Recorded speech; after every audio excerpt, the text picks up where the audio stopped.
Hospitality and passion of it as from a little kid, growing up with abuela in the house, I think stayed with me forever.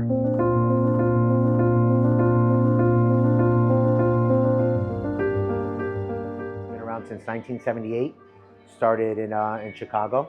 And when it came around in 93, it was a big splash to the New York City market. There was a few steakhouses during that time, but Morton's culture and traditions really set themselves apart. Really high quality beef, and some of the menu options that they served and the way they executed service was top notch. Morton's is for everybody. We have great tequila selections, we have great wine selections, we have a great menu that's kind of transitioning into the younger demographic. So we started with the tuna. Now it's sliced, seared with an everything but bagel seasoning with some crispy capers over a bed of English cucumber. It's absolutely delicious.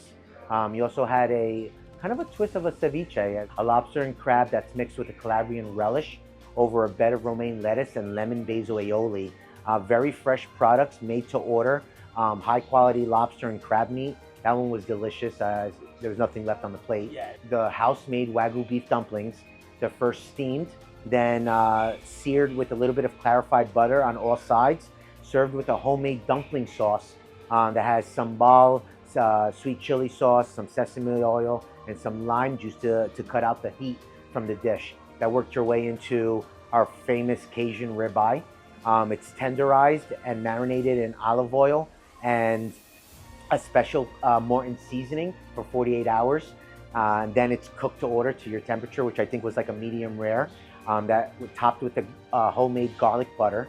Also served with the new salmon, which is the Wagyu of salmon, they would say, over a virgin basil pesto, which means that it's a pure basil and olive oil pesto with no pine nuts and Parmesan cheese, topped with some artichoke hearts, cherry tomatoes, capers, some hot pepperoncinis for some flavor.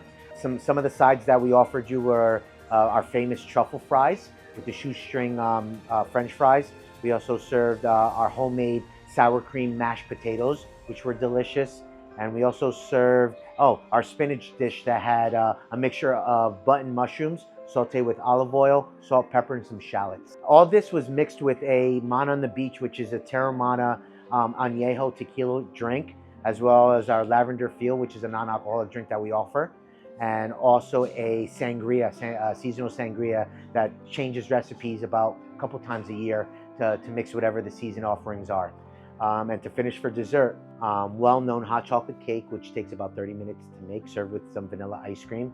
Delicious. I mean, we have to ask you to order that during the appetizer stage because it takes about 25-30 minutes to make. But if you're asking me anything that takes 30 minutes, I'm going to say yes automatically.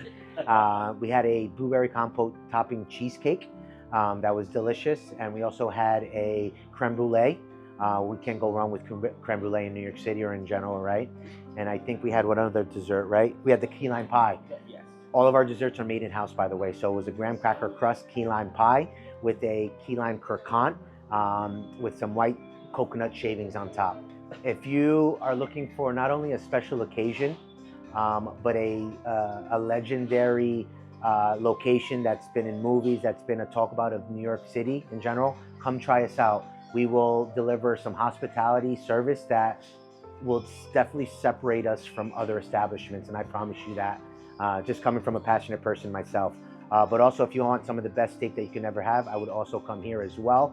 And we're literally a 10-minute walk from Broadway shows. We're right from Times Square, and we're literally in the epicenter in the heart of New York City, where Midtown's coming back from the COVID pandemic situation. So thank you for giving us the opportunity to showcase who we are.